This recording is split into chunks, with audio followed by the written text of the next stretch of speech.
e acelerou. Internet conectou, você não se ligou. Vai ficar aí parado, desinformado assim. Vem pra cá se conectar, vem falar de BIM. A mudança precisa de você e você precisa de BIM. A mudança precisa de você e você precisa de BIM. A hora é agora, a hora é agora, BIM CREA SC. A hora é agora, a hora é agora, BIM CREA SC. BIM CREA SC. BIM é pra você.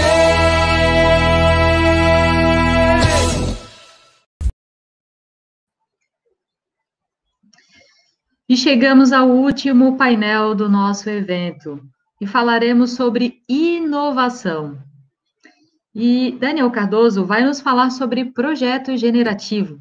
Daniel possui graduação em Arquitetura e Urbanismo pela Universidade Federal do Ceará, a UFC.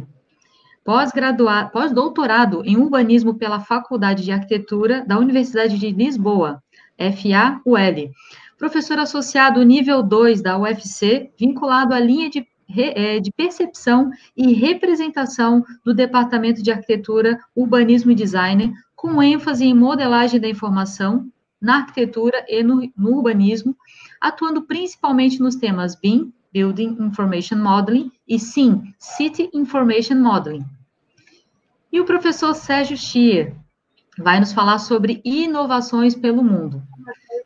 Sérgio Schier é doutor em Informática, Computação Gráfica pela Pontifícia Universidade Católica do Rio de Janeiro. Especialista nomeado para a Comissão de Infraestrutura Tecnológica do Comitê Estratégico para a Disseminação do BIM do Governo Federal, ele é pesquisador, líder e professor sênior no Centro de Estudos de Engenharia Civil na Universidade Federal do Paraná.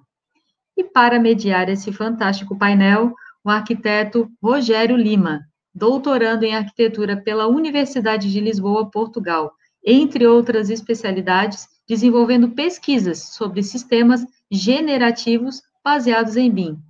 Sejam todos muito bem-vindos. Professor Rogério, está com você a condução do painel. Muito obrigado, Kézia. Boa tarde a todos. É uma grande satisfação estar aqui convosco de novo nesse grande evento, né? O do ano passado foi espetacular e, com toda certeza, esse também está sendo. Então, parabéns a toda a equipe, parabéns também a você, Kézia.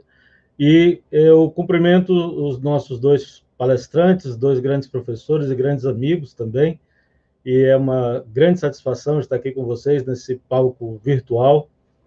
E vamos começar, então, esse painel com o professor Daniel Cardoso, onde vai nos falar um pouco sobre projeto generativo. Daniel, a palavra é sua. Ok. Boa tarde. Estão ouvindo? Tá. Sim, pode falar só um pouquinho mais alto, Daniel. Está um pouco baixo. Tá. Eu vou tentar compartilhar a tela, que eu estou captando a imagem e o som pelo celular e estou com o computador. Vou tentar compartilhar a tela para ver se todos conseguem enxergar. Share screen.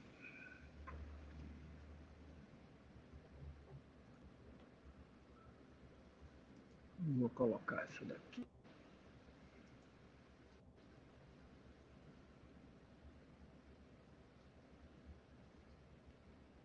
Consegue enxergar? Não? Está abrindo. Está abrindo, abriu já.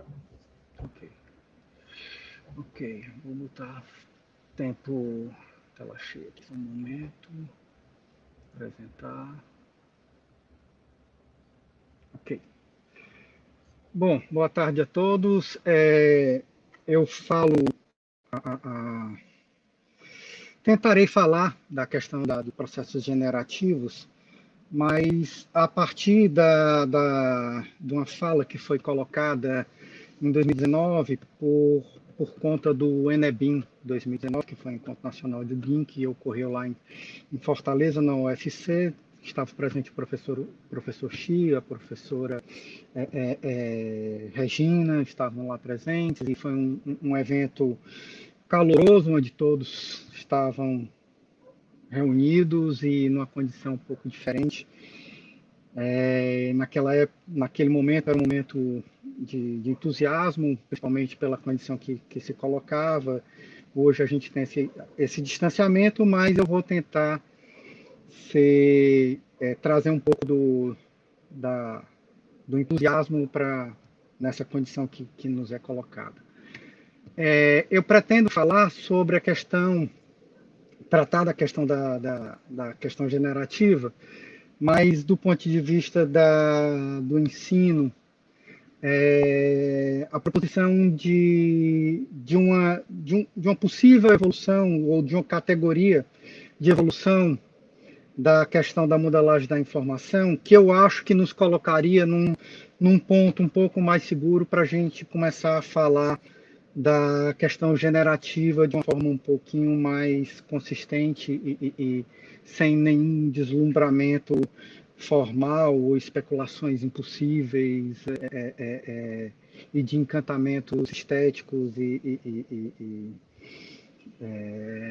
mas o que eu tenho para trazer aqui seria a possibilidade de uma categorização de três paradigmas que estariam relacionados a esse processo evolutivo, né, do uso da modelagem da informação. Eu vou tentar pontuar especificamente pelo tema que a gente tem aqui, da área, que é modelagem da informação na construção, e não nas outras modelagens, mas eu vou trazer exemplos que são exemplos que foram desenvolvidos no nosso laboratório,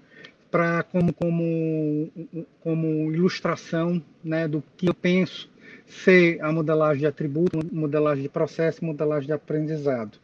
Tá? Essas modelagens, o roteiro que eu vou tentar seguir é basicamente esse daí. Eu vou apresentar rapidamente, para não ser enfadonho, a questão dos pressupostos teóricos necessários para a gente fundamentar essa hipótese dessa classificação, dessa colocação desses três paradigmas. A modelagem do atributo, em seguida, a modelagem de processo, que seria um que a gente já vem trabalhando com mais frequência, e a modelagem de aprendizado, que é essa que a gente começa a tocar, né, nesses anos, né, dessa década que entra desse século. Os pressupostos teóricos que a gente tem são basicamente três teorias, duas teorias fundamentais ou gerais, que seria a teoria geral dos signos, que a gente aponta para a questão dos tipos de representação existente, as naturezas dela, para poder a gente diferenciar e argumentar o porquê que são três tempos, né, três paradigmas. A teoria geral dos signos, que isso ajusta a gente a olhar a realidade de uma forma sistêmica, como a Regina falou na sala passada, no encontro passado. É necessário uma visão holística. Eu acho que mais que holística, é necessário uma visão sistêmica, onde as partes e as relações são consideradas assim como um todo. E uma teoria da arquitetura, que seria uma aproximação do pensamento tipológico, que é onde a gente tenta tocar o pensamento computacional com o pensamento da teoria da arquitetura. Tá? Da semiótica, o que a gente trabalha basicamente é a questão que se coloca de como a gente conhece as coisas. Então, a gente vai argumentar que não é numa relação dicotômica, e sim que aparece um terceiro elemento aí, que seria um elemento abstrato que precisa ser apontado, que é o signo, e esse signo ele tem naturezas diferentes, desde uma natureza puramente qualitativa, fenomenológica, até uma natureza lógica, que seria o que se considera o signo pleno, a representação plena. Né? Então, é sobre isso que a gente argumenta a construção desses três paradigmas, ou seja, no primeiro momento, um momento de enfrentamento da realidade, da descrição desses atributos, né? E por um acaso a gente vai ver que a evolução do BIM ele segue mais ou menos essa cadeia, né? Ela tem coerência esses paradigmas, né? Um segundo momento seria uma representação de um processo, né? De uma lógica processual de formação, né? E um terceiro momento que seria do aprendizado, ou seja, a gente já tem uma máquina onde a máquina começa a participar desse momento heurístico, né, como um elemento, como um sistema heurístico, né, de proposição, inclusive, de soluções, né. Então, do ponto de vista da teoria geral do sistema, a gente tem, basicamente, eu trouxe duas falas do professor Jorge, que seria a realidade assistêmica, é um pressuposto que a gente adota para poder fundamentar o que a gente fala, que é a gente admite que a realidade assistêmica é complexa e legaliforme. Do ponto de vista legaliforme, entenda-se legaliforme como sendo uma realidade formada por todos os tipos de lei, mas que ela tem desde leis rígidas, determinísticas, até leis e leis, hábitos e outros tipos de leis mais moles, né, menos duras. Outro pressuposto, outra definição que a gente usa é a definição de sistema, onde, como eu falei, sistema é um conjunto de elementos que é posto ou regulado por um conjunto de regras ou leis ou hábitos que regem a articulação desses elementos de maneira que surja nessas relações desses elementos propriedades partilhadas, ou seja, propriedades que não poderiam ser encontradas anteriormente em nenhum dos elementos, ou seja, daquela relação emerge algo mais do que simplesmente a colocação das partes colocadas anteriormente, né? Então, a gente chama a atenção para a questão dos elementos, para as relações e as propriedades, né? Essa seria a formalização do que a gente entenderia por sistema. Do ponto de vista da teoria da arquitetura, do pensamento tipológico, a gente se aproxima do Argan, onde ele vai definir e diferenciar modelo de tipo, onde modelo é aquilo que se segue tal qual para ser replicado, e tipo, na verdade, é algo que produz coisas semelhantes, né? Que mais como um dispositivo, mais como uma linguagem do que propriamente como algo que tem que ser replicado tal qual.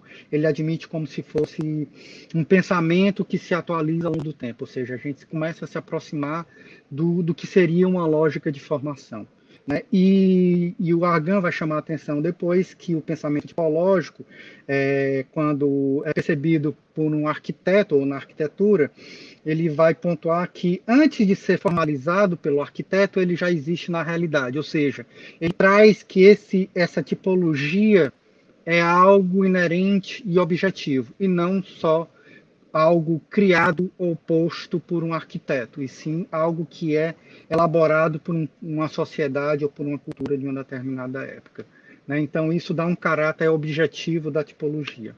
Tá? Então, a primeira abordagem que a gente faz a gente admite que a gente entra pela questão da representação de um signo de qualidade.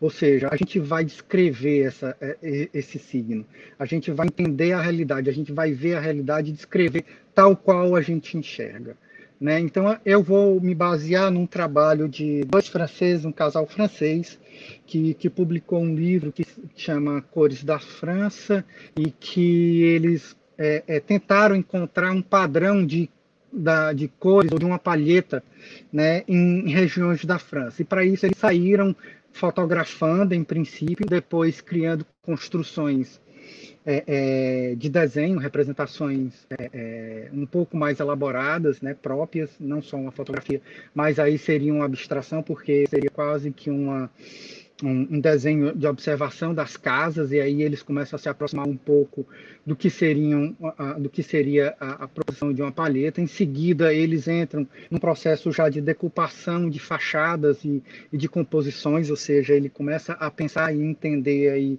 algumas palhetas. Aqui a gente já começa, eles já chegam a propor em algumas regiões a existência de uma certa coerência, né, de composição cromático, ou seja, é possível em determinadas regiões a gente pensar em palhetas nessas regiões, assim, em palhetas comuns que podem ser replicadas. Então ele sai, é interessante a gente perceber que ele sai dessa experiência puramente qualitativa, fenomenológica, e ele procura padrões. Né? Então, desses padrões é que ele depois publica essas palhetas que ele então vai propor ao final do livro de algumas regiões.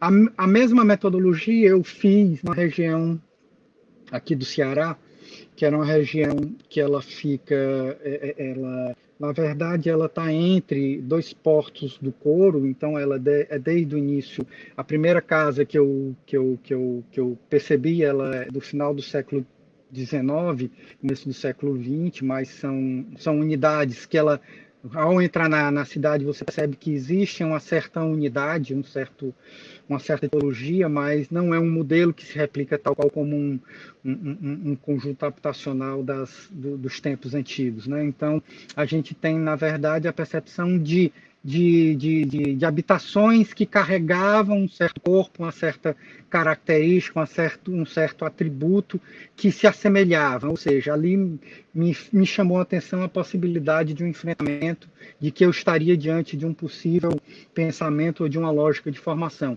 E o trabalho, então, foi de decupar essa lógica, então, entender e tentar formalizar essa lógica de formação a partir dos atributos. Então, no primeiro momento, foi de caracterizar, né, de estabelecer essas features, né, essas características geométricas da forma externa da casa, né? Então eu defini quais são essas variáveis para então eu poder compará-las.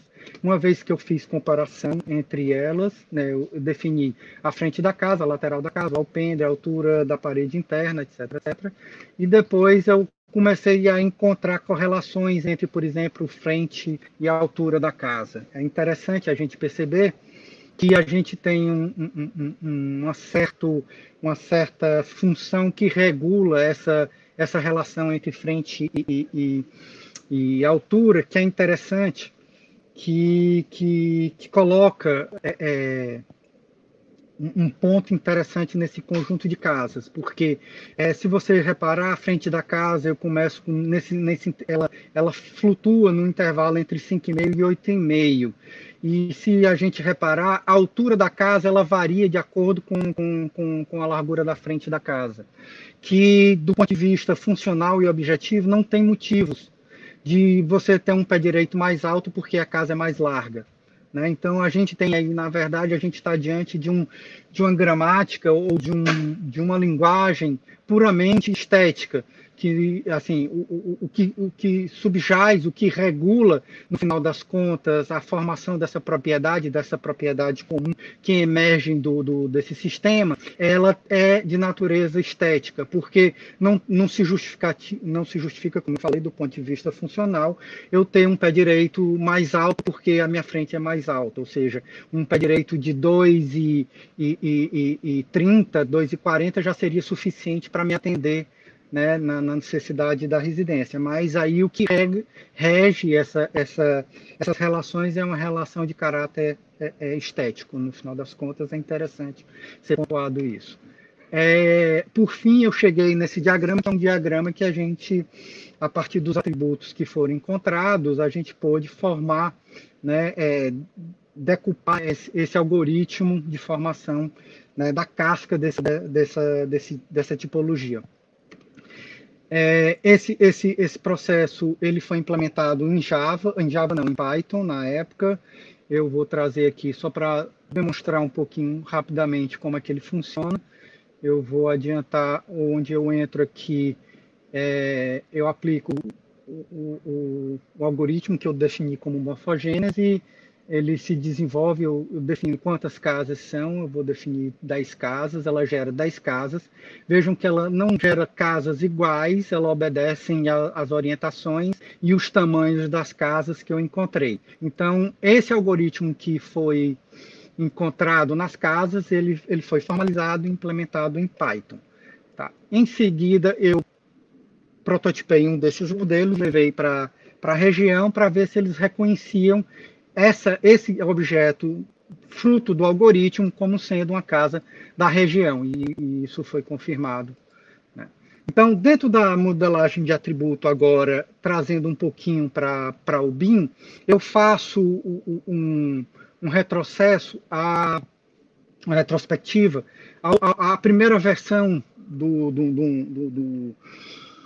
ArchiCAD de 1984, mais ou menos, que foi lançada a primeira versão. A gente tem aí a condição, e o que ela tinha de particular naquela época era que, além de uma descrição geométrica, como a gente tinha nos CADs, né, que veio até nos CADs, a gente já carregava nela uma caracterização, uma descrição dos atributos. Eu trago aqui, é interessante a gente perceber, né, que a interface do programa praticamente se manteve, e eu trago aqui para mostrar, todo mundo já conhece, mas só para enfatizar, que a gente tem, no final das contas, nesse momento, é um momento da descrição, né, geométrica, dos materiais, das características visuais, né, das definições, dos parâmetros dele, né, das características do objeto. Ou seja, nesse momento inicial do próprio BIM, né, a grande contribuição, eu lembro que quando eu comecei a trabalhar em 93, 94, assim, o que me encantou foi ter saído do AutoCAD para um sistema um pouquinho mais inteligente, onde a gente podia atribuir informações, né, qualitativas e geométricas a esses elementos. Isso, para mim, era um dado encantador, uma possibilidade encantadora. Em seguida, eu entro já na questão de um segundo paradigma, que seria o paradigma da modelagem de processo. E aí eu volto ao exemplo das casas que eu comecei a trabalhar. Então, as primeiras, para a gente representar processo, a gente precisa entender que processo, por definição, é uma sequência de mudanças de estado do sistema ao longo do tempo. Então, eu saí entrevistando e buscando informações sobre reformas, sobre processos de formação com pessoas que participavam, etc., etc. Apesar de não ter o arquiteto ser uma arquitetura vernacular, deu um pouco de trabalho, mas a gente consegue chegar a uma formalização, basicamente, em que, no estado inicial, você tem a definição, uma especialização de um corpo da casa e dos alpendres, do entorno dela. Em seguida, a gente tem especializações dos alpendres e especializações do corpo, e ela está, então, evoluindo nesses 5 estados, né, de evolução da casa. Outra coisa importante da gente perceber é que, diante da leitura dessas 120 unidades que eu consegui coletar e consegui ler na realidade, a gente consegue perceber que as especializações, elas não ocorrem de forma homogênea, elas são ponderadas. Ou seja, a gente, são algoritmos, né, que se aproximam de uma dinâmica estocástica, onde você tem pesos distintos para determinadas ocorrências de evento. Então, eu saí depois coletando essas probabilidades de ocorrência de cada uma dessas especializações e cheguei a formalizar a especialização interna, que é uma continuidade desse algoritmo da casca, né, da casa. Então, a partir da casa, né, das casas existentes, a gente sai selecionando o perímetro da casa, que é o que nos interessa e que vai ser o input do processo de especialização, né? E a gente vê, então, a especialização da casa, né, da unidade, a partir do perímetro. E eu guardo em cada um desses layers do próprio Python um dos estados de evolução da casa. Então, isso foi a especialização da primeira, e aí depois eu vou fazer, só para a gente ver o nível de diversidade, eu vou selecionar as outras unidades aqui, eu vou acelerar um pouco mais o processo. Aqui eu seleciono todos os perímetros das casas, né? Certo? E mando gerar tudo de uma vez. E aí é interessante a gente perceber que o resultado final não é algo idêntico, mas sim algo que carrega uma certa coerência de formação. É interessante, eu vou parar aqui só para a gente perceber que a gente, por exemplo, a área verde é a área social e a área azul é a área íntima. O norte está para cima, o sul está para baixo. Vejam que apesar de eu ter rotacionado, ter feito o espelhamento, se eu tivesse espelhado essa casa tal qual a partir como ela está, a partir do eixo da via, ela estaria com a parte verde para esse lado, mas quem rege a formação e a especialização aqui, ela tem uma relação com a orientação solar, né? Que isso é uma coisa que a gente percebe nas casas como condição para ela. Então, o segundo momento que eu fiz foi pegar esse algoritmo e diante, isso é só para contextualizar, esse projeto foi feito em 2006, então essa implementação é de 2006. Depois de implementado, hoje a gente implementou isso no Grasshopper, tá? Isso é um exemplo, é o mesmo algoritmo, só que agora a gente está interagindo direto com o próprio BIM, com o ArchiCAD, e eu estou aqui com o Grasshopper, com a possibilidade da gente trabalhar integrado, de maneira que eu trouxe aqui para uma pesquisa de iniciação científica, e esse algoritmo é resultado desse projeto quem trabalhou foi a Tainá Frota. Então, a gente tem aí todas as especializações e já o algoritmo integrado com o próprio BIM. Ou seja, eu tenho uma lógica de formação, uma tipologia formalizada, de maneira que ela gera casas ou especializações em coerência com a realidade que foi encontrada, né, e formalizada por mim. Tá certo? Então, esse seria o exemplo da implementação integrada com o próprio BIM agora, que era uma coisa que a gente não tinha.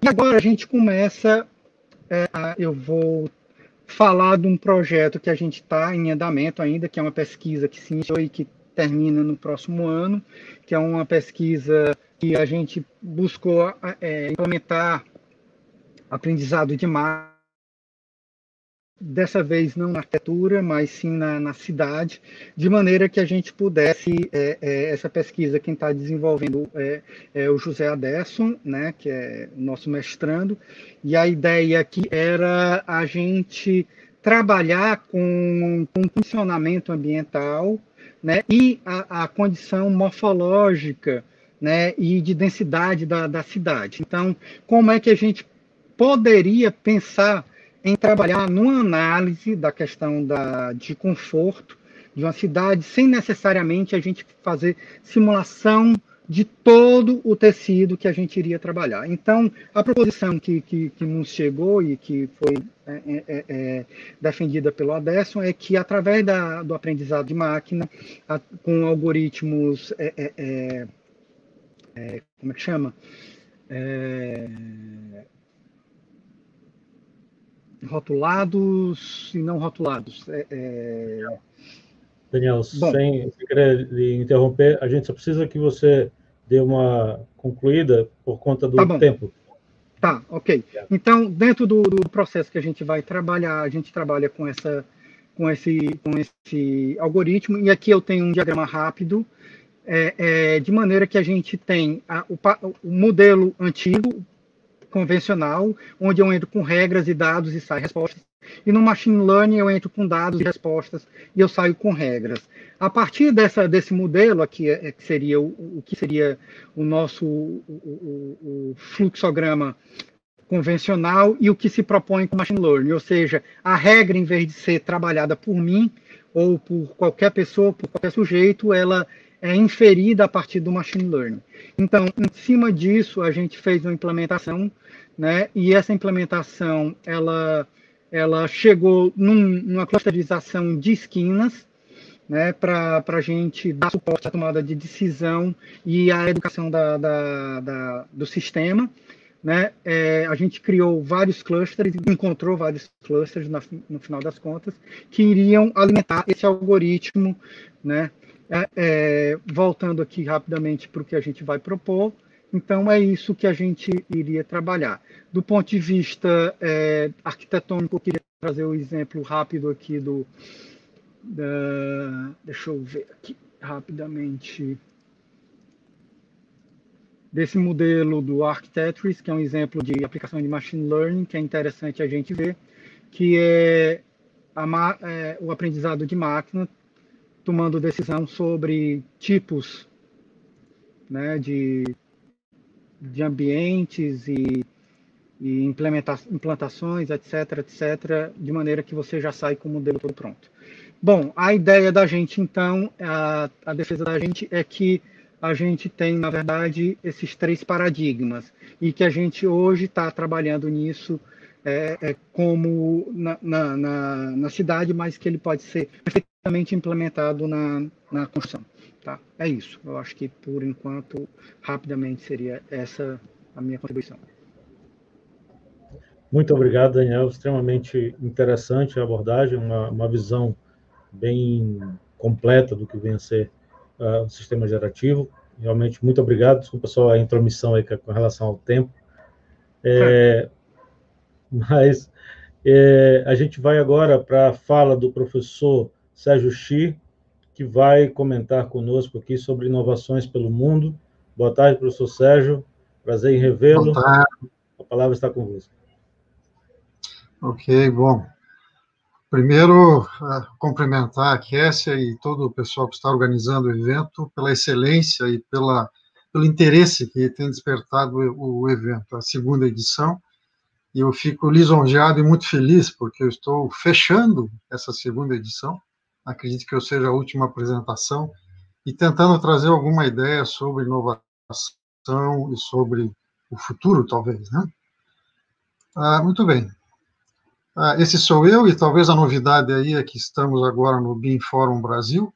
O BIM Fórum Brasil está apoiando esse evento, e foi encomendado, então, falar um pouquinho de inovação, e eu pensei muito e coloquei um bocado de questões de o futuro é agora, né? Assim como o BIM é a hora, é agora, vamos falar de tecnologias, vamos passar pelo 4.0, pelo 5.0, por transformações digitais e assim por diante. Essa imagem já foi apresentada pela Márcia Codeco, agora há pouco, num outro bloco, mas eu gosto bastante porque ela enumera algumas das ditas tecnologias disruptivas e que permitem essa transformação digital da construção civil, da arquitetura, da engenharia, da construção, e o BIM é o coroamento disso. Então, mais do que justo falar um pouco do BIM, e não só isso. Quando se fala em futuro, estamos falando de construção 4.0, e ela já existe escrita e já existe acontecendo. Então, esse é um livro que saiu esse ano, é um livro, digamos, mais acadêmico, mas que traz, então, aspectos da produção industrial, pensando em construção pré-fabricação, construção off-site, impressoras 3D, montagem, enfim, a integração com internet das coisas e BIM, e antigamente, poucos anos antes, se chamavam sistemas cyberfísicos, sistemas, então, que faziam essa conexão entre a realidade, componentes físicos reais, de uma manufatura, com equipamentos digitais e computação, enfim, cobots, que são robôs familiarizados com seres humanos, digamos assim, enfim, tecnologias digitais e de computação que foram apresentadas nesse evento como a captura da realidade, a realidade virtual aumentada, questões de computação na nuvem, e assim por diante. A McKinsey, que fez também alguns trabalhos interessantes das tendências para a construção, fala de 5 tendências. A questão, então, do GPS, vocês apreciaram algumas aplicações nesse sentido de escaneamento a laser, e que tem, na verdade, um GPS por trás para saber que posição temos no mundo daquela edificação, daquele terreno em digitalização.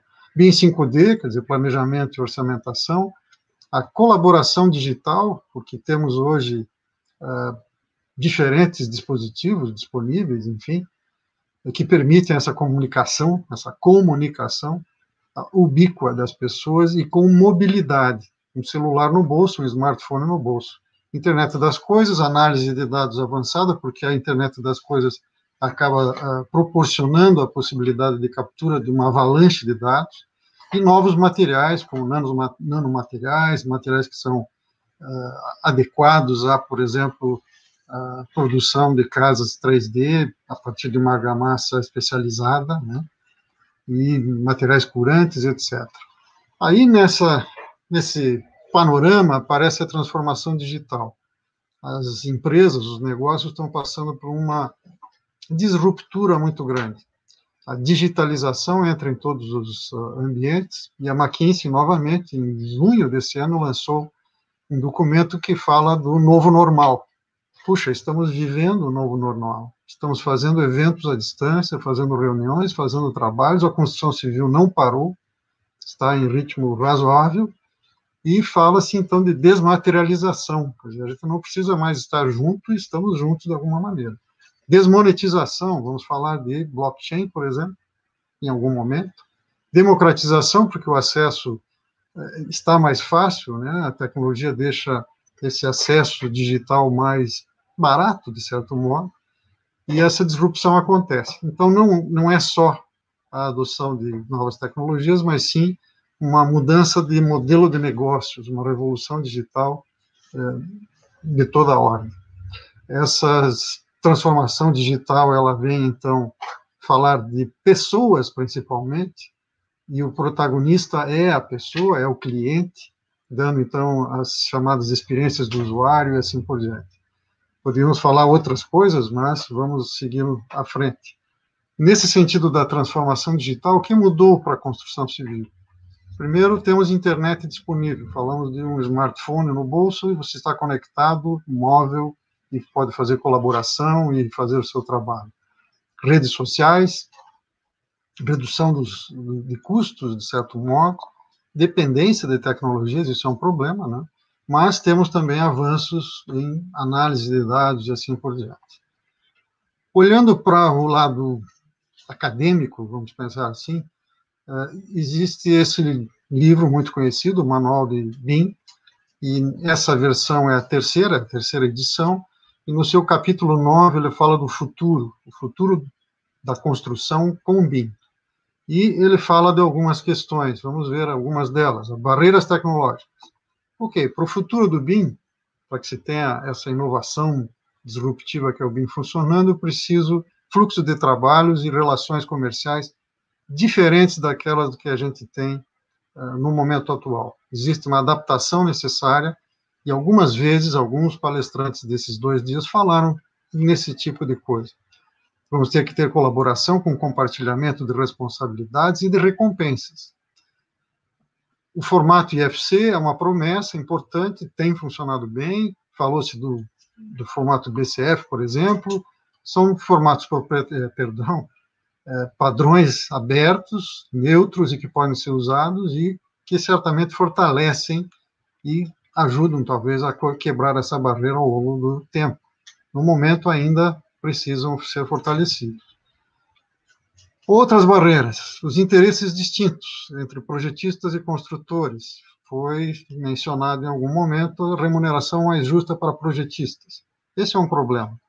Os modelos são mais ricos no sentido de informações que são mais interessantes para os construtores e para os incorporadores, enfim, para aqueles investidores, e isso ainda não está muito resolvido.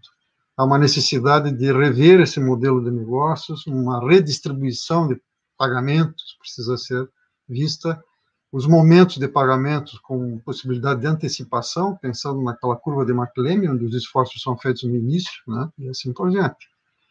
Projetos baseados em desempenho não estão ainda tão claramente definidos. As ideias que aparecem dos projetos generativos, da eficiência energética, das várias dimensões de BIM, pensando em usos de BIM, como colocado pela professora Regina, ainda tem que ser muito explorados. E ao lado de uma barreira que é a mão de obra muito barata, então por que eu vou gastar na tecnologia? Mas, felizmente, existem tendências.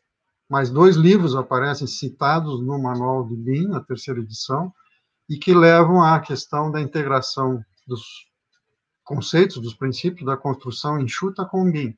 Também foi mencionado lá pela Márcia Rodeco, as questões de construção enxuta, livros do professor Fischer, de Stanford, do professor Rafael Sachs, que é o primeiro autor do Manual de BIM agora, na sua 3ª edição, e, enfim, métodos e técnicas que estão disponíveis. Aí sim, para o futuro, então, inovação pela frente, 2025, vamos falar de integração de BIM e GIS. Vamos falar, estamos falando. O Marcelo, no dia de ontem, né, apresentou algumas questões naquele bloco, enfim, City Information Modeling, que é, na verdade, essa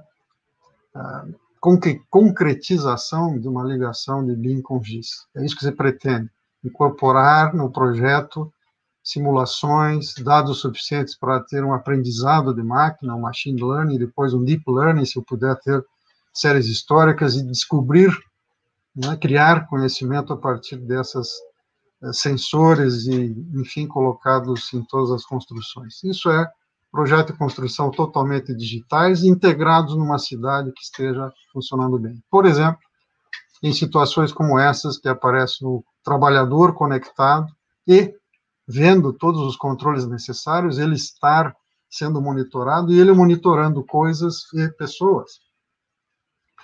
Na outra ponta, no lado superior direito, a questão da cadeia de suprimento integrada, just in time, desde a hora que sai uma peça de pré-fabricada, por exemplo, até a hora que ela chega na construção, tudo isso controlado. Isso já existe, esse futuro já existe. É uma questão de colocar mais. Controlar o canteiro de obras, as máquinas conectadas de uma forma, pensando também em internet das coisas, o canteiro conectado, o canteiro 4.0. E, finalmente, ali no meio, embaixo, as questões de segurança do trabalho, as questões de segurança dos trabalhadores, enfim, uma obra conectada e o edifício depois completamente conectado, pensando também no gêmeo digital, por exemplo. E nesse cenário de inovação e de futuro, que eu já digo futuro que aparece, né, nós temos a robótica aplicada à construção.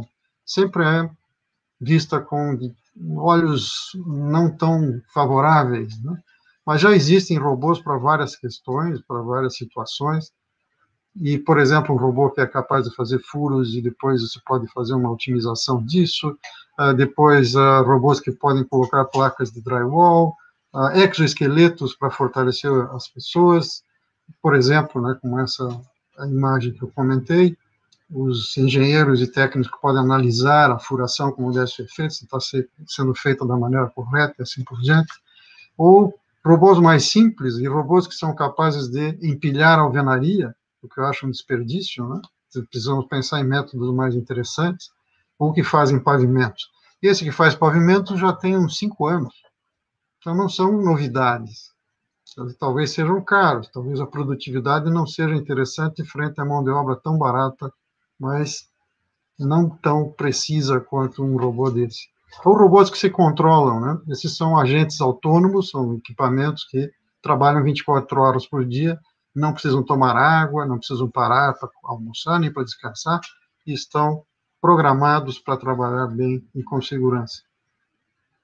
Ainda numa visão de 2025, ali no manual de BIM aparece a visão da cultura da inovação, posto que é o nome dessa apresentação, né? Então, também, inovação, como é que está acontecendo? Está acontecendo aqui.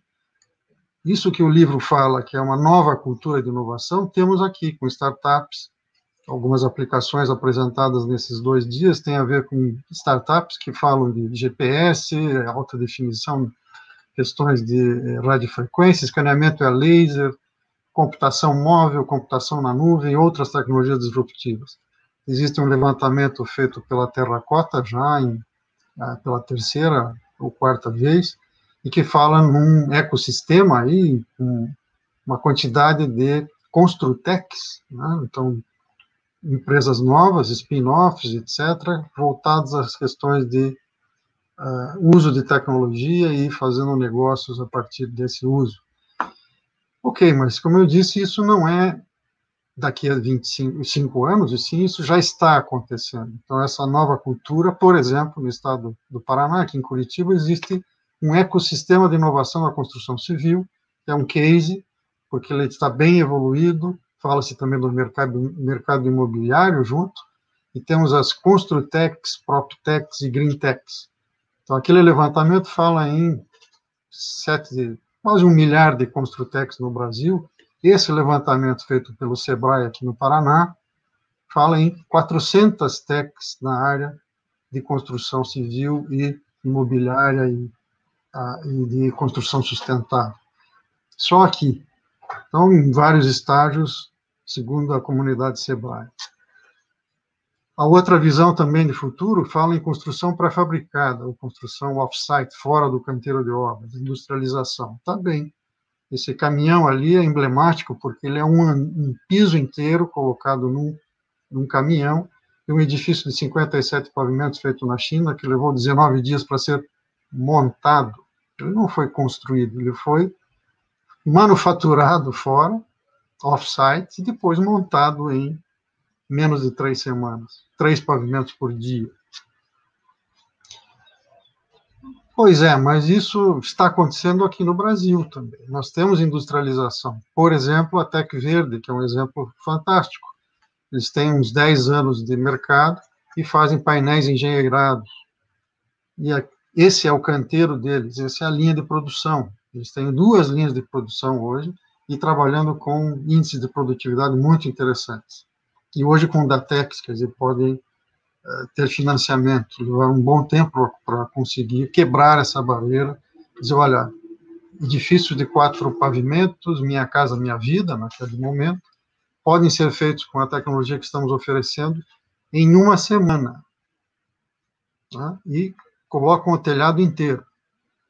E ao lado aparece o primeiro conjunto de casas impressas no Brasil, de uma startup de alunos lá da Federal do Rio Grande do Norte, junto com alguns professores, com uma impressora de grande porte. Existem outras iniciativas, mas essas são concretizadas, né? Então, não é uma coisa que esteja tão distante. Uma outra falada pelo Rodrigo Queires, num dos painéis, é a questão de regulação, a questão de licenciamento de obras, alvarás, por exemplo, tratada pelo governo como uma coisa importante, num projeto que foi descrito aí pelo Rodrigo, que tem a ver com o Ministério da Economia e etc. Né? Uma visão um pouco mais à frente é pensar em globalização. Globalização, quando fazia palestras sobre o início da internet, em 1995, 96, falava de economia digital global. Isso estamos vivendo já. Construções sustentáveis, acabamos de mostrar algumas ideias ali de pré-fabricação. Inteligência artificial talvez seja o resgate da inteligência artificial que já existe desde a década de 60. Hoje, sim, os algoritmos, as técnicas são muito favoráveis ao tipo de computação que se faz, com, por exemplo, deep learning e assim por diante, com reconhecimentos de padrões, etc. Então, aprendizagem de máquina e aprendizagem profunda são as técnicas mais recentes, né, e que permitem aplicações, por exemplo, para predição de comportamento de consumo de uma edificação ao longo do tempo, pensando numa integração de sensores num edifício. Em um evento que tivemos em agosto, um pessoal tem num edifício 20 mil sensores, então eles apropriam 20 mil valores de coisas e tem que analisar aquilo num tempo e ter um resultado, poder ter resultados de apreciação de uma análise desses valores ao longo de um ano, ao longo de um tempo, enfim, sobre o comportamento de um edifício em várias facetas, né? A ideia é essa. Existe uma captura de informações através da ideia da internet das coisas, os sistemas ciberfísicos, a apropriação disso através de redes e através da computação na nuvem, depois aplicações que são possíveis, né, passíveis de serem utilizadas pelo engenheiro no canteiro de obras, ou acompanhamento à distância de simulações possíveis, e num painel de controle de dados de produtividade, de andamento, de uso de equipamentos, de segurança de trabalho e assim por diante. Tudo isso integrado de alguma maneira.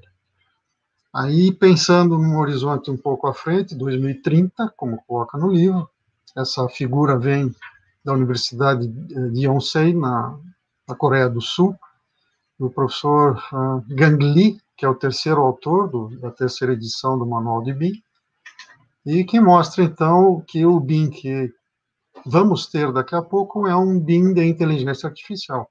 Então, a integração de BIM com Lean já estaria acontecendo agora, nesses anos 2020, e daqui a pouco a inteligência artificial integrada com os modelos BIM e sendo útil de alguma forma. Isso é o que podemos falar. Opa. Agora, então, esse é um BIM. Opa, agora deu pane aqui. Mas era o penúltimo slide. E, de fato, então, estamos pensando no horizonte de 2030, pensando em inovações como integração da inteligência artificial, junto com modelos BIM, a questão da globalização, que imprime qualquer profissional fora do Brasil pode oferecer serviços, mas isso não é novidade, né? De qualquer maneira, o que a gente quer dizer é que as tecnologias disruptivas presentes permitem a transformação digital e permitem esse avanço e o uso de inovação em favor das pessoas. Essa é a ideia que eu gostaria de deixar pelo final. Agradeço a oportunidade e passo a palavra de volta ao projeto. Comeram o meu último slide. É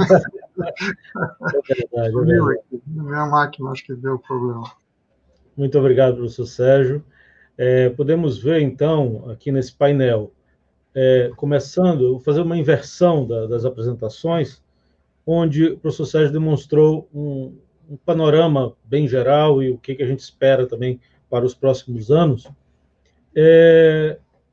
Já o professor Daniel veio e mostrou, digamos, uma sistematização metodológica de utilização desses recursos, né?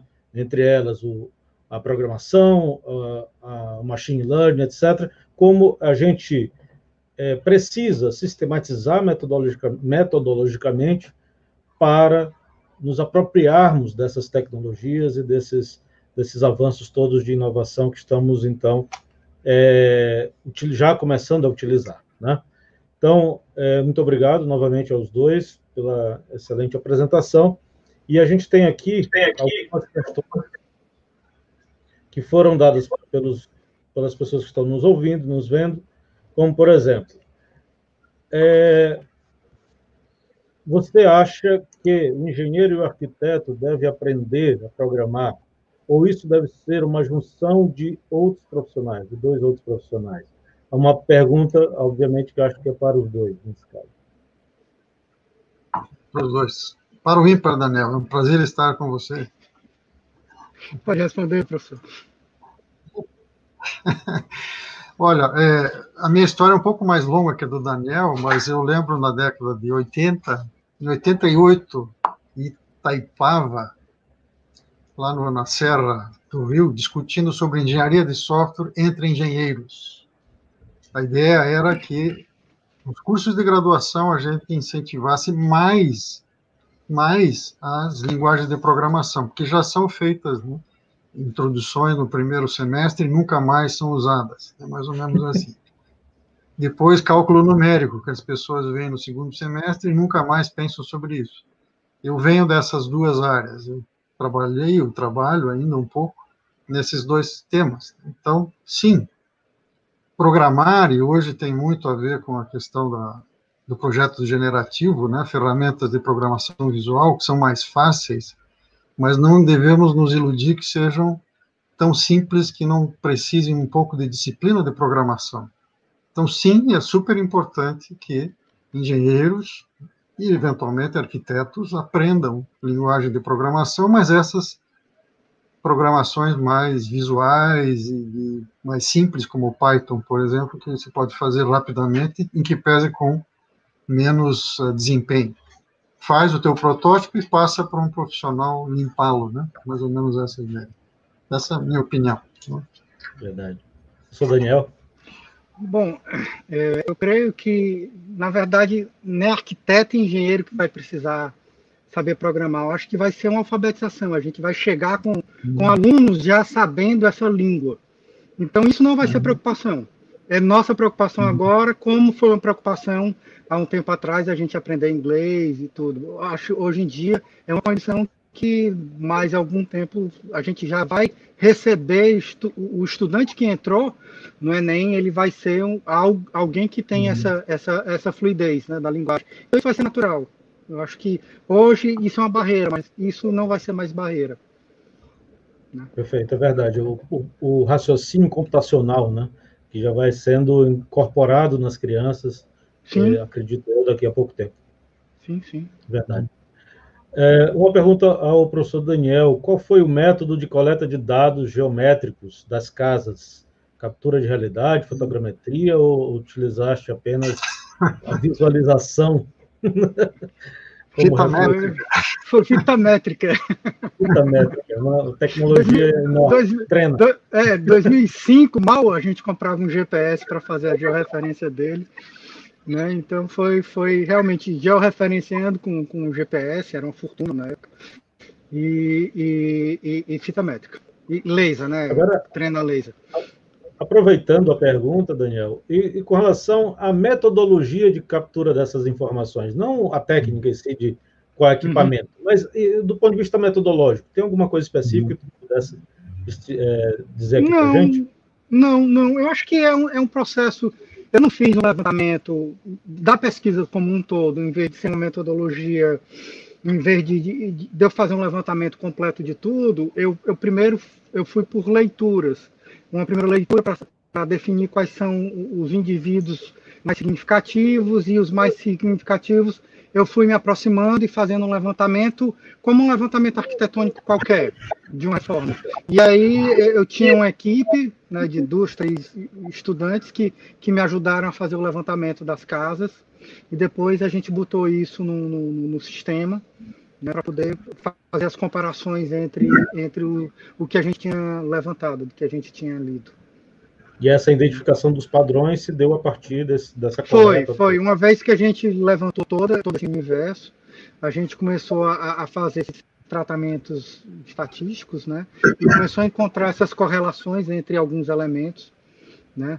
Que é um pouco diferente do machine learning, que você trabalha, na verdade, não buscando o algoritmo em si de formação, mas sim definição de clusters, né? Para poder a gente trabalhar com algoritmos não supervisionados, né, ou supervisionados, né, no caso. E aí eu acho que para a gente foi assim, é interessante porque você tinha uma hipótese de uma ideia, de uma lógica de formação, e quando você termina a pesquisa, essa hipótese se delineia, né, ela se confirma como um pensamento tipológico existente num lugar onde, o que é mais interessante, não tinha um arquiteto, não tinha nenhum profissional efetivo, porque casas do final do século XIX, né?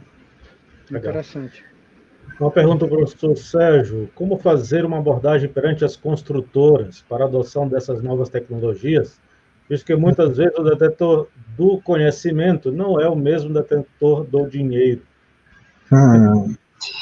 A construtora tem que estar inclinada a fazer modificações no seu negócio, na sua forma de fazer negócio. Acho que citar exemplos de construtoras que já fazem é uma boa saída, né? E nós temos muitas, por exemplo, que já adotaram o BIM, ou que estão buscando outras tecnologias associadas ao BIM. Então, durante o evento apareceu captura de realidade. Então, o DENIT já está fazendo uso, já está contratando. Por exemplo, eu vou citar exemplos daqui, nós temos em Curitiba pelo menos 2 empresas fazendo regularmente, e são cases sempre apresentados. Uma delas é uma startup de jovens, muito jovens, que estão fazendo isso, e outra já é uma empresa internacional, mais pesada. Então, tem desde espaço, né, de pequenos negócios que iniciam fazendo devagarinho, até empresas do exterior que vêm com mais um serviço mais robusto, digamos assim. Então, é bater na porta e mostrar o portfólio, ou mostrar exemplos, e começar. Então, eu posso contar histórias longas, né? mais uma vez, 2000 e tanto, né, 2017, acho que, 2015, perdão. Uma construtora daqui, ao final da apresentação, ela disse, entramos no BIM e não saímos mais. Esse foi o melhor recado, pude levantar e ir embora sossegado. Porque ele foi mordido pela mosca, né? Verdade, verdade. Os dois sócios disseram, entramos nisso e descobrimos que é uma boa solução, dá resultado, tem uma curva de aprendizagem, mas a gente passou por esse cenário e conseguiu. Legal. E aí, também, continuando nesse mesmo tema, há uma pergunta sobre quais os maiores centros de inovação no Brasil, na nossa área, obviamente. A gente tem já centros de referência, você chegou a comentar de um do Paraná, mas além desse do Paraná, a gente tem outros locais como centros de referência para isso tudo. E se a gente tem algum unicórnio já no Brasil? Eu não conheço, mas conheço várias startups, várias empresas pequenas que buscam escalabilidade, né? Se você chama startup, seu negócio puder ser escalável. Claro que algumas patinam muito e mudam muito o seu modelo de negócios pretendido e começam a adaptar, né? Então, umas queriam fazer o uso de BIM para construção, não conseguiram, começaram a fazer uma modelagem 3D para mostrar para os clientes que aquilo é viável e num processo de aprendizagem que acompanhava o seu cliente até eles amadurecerem juntos. Então, o desejo que era chegar lá no BIM para a execução, né, para o canteiro de obras, deu 3 passos para trás e começou de volta, né, repensando para ter algum cliente para poder fomentar o seu sonho. Bom, centros importantes. As universidades têm algumas universidades têm grupos de tecnologia de informação e comunicação. A Federal do Ceará, lá com o Daniel, tem também, a Federal do Paraná, a Federal de Santa Catarina, Porto Alegre, a USP. Eu vou citar algumas, mas que tem uma pós-graduação, um mestrado e um doutorado, que fala de BIM, que fala de gestão, bem lembrada hoje, né? Você não fala só de tecnologia, você fala de questões de aspectos se chama abordagem sociotécnica, quando a gente dá aula de tecnologia de informação, antes do BIM, depois fala de BIM, que é a abordagem de convencer o diretor a aplicar as mudanças necessárias na sua organização, no seu negócio. A tecnologia vem por último, né? É mais ou menos isso. Precisa organizar a casa, para daí colocar a tecnologia para funcionamento. Senão ela atrapalha. É verdade.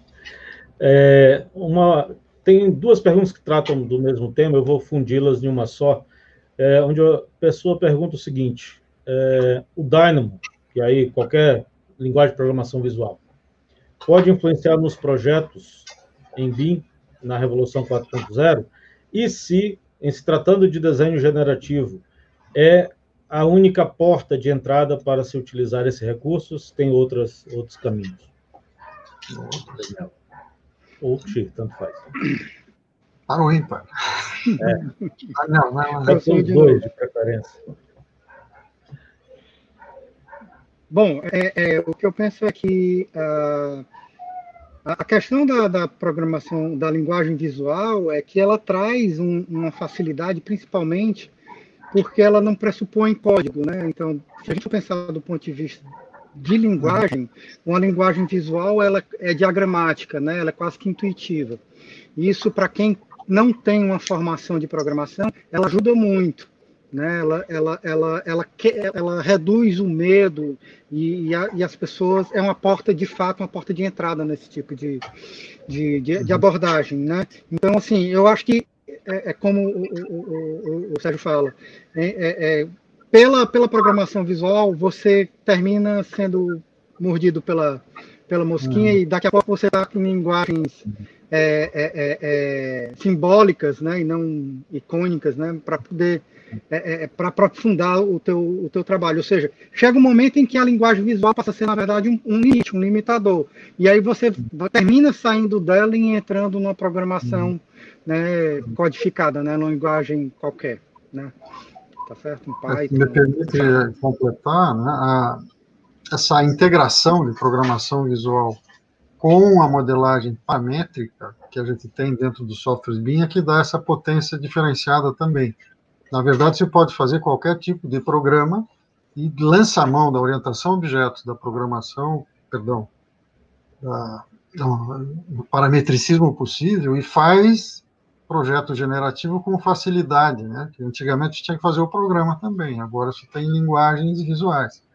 Linguagem visual não é novidade também. Agora os computadores permitem com mais facilidade, né? Nós fizemos um evento de computação gráfica em que veio o Lloyd Trines, que tinha um sistema da IBM chamado Data Explorer. A interface era de programação visual.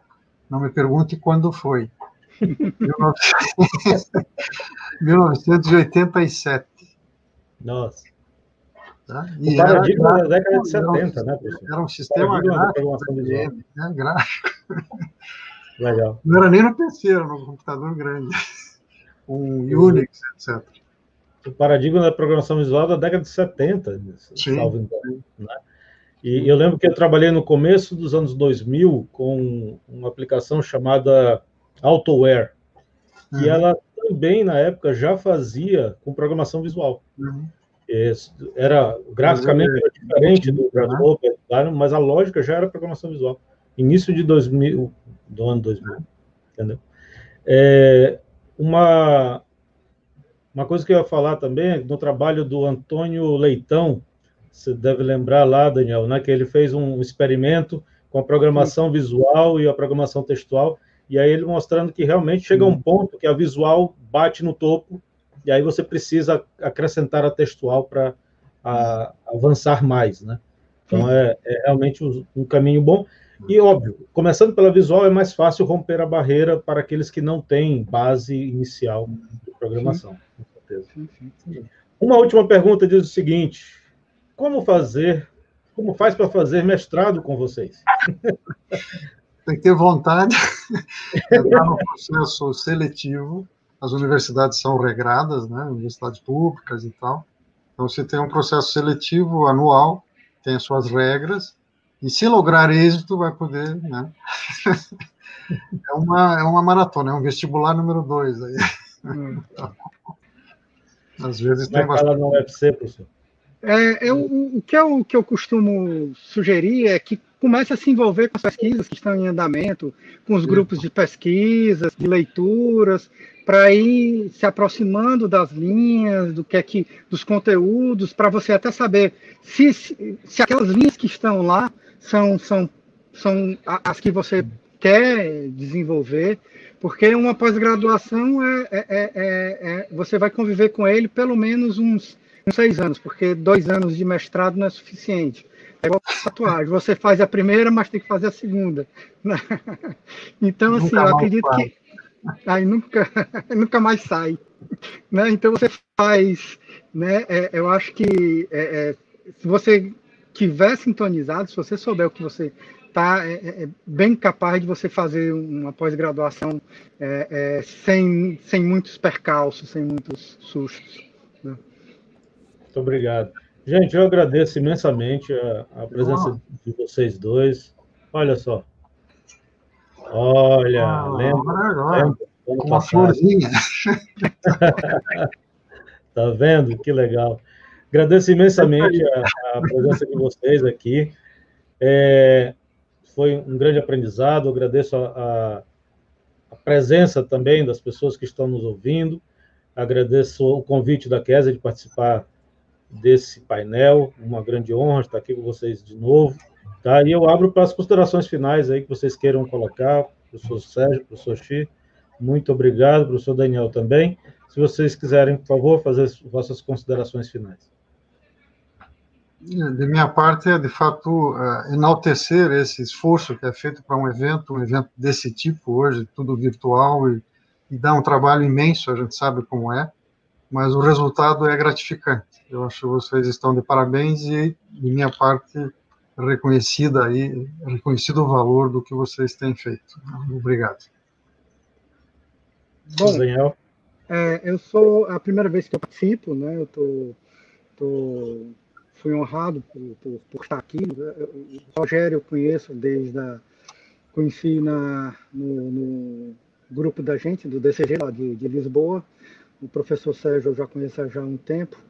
E é uma satisfação estar aqui, né, participando e contribuindo e trazendo uma visão da academia e dos paradigmas que a gente tem enfrentado, né? E eu espero que tenha contribuído para o BIM, não só para o BIM, como a gente terminou o ENEBIM de 2019, a gente chegou a uma conclusão que não existe mais modelagem da informação na cidade, ou na construção, ou na paisagem, é modelagem da informação de uma maneira geral, e que, no final das contas, você tem um grande sistema que vai se interconectar para poder respaldar a tomada de decisões, etc.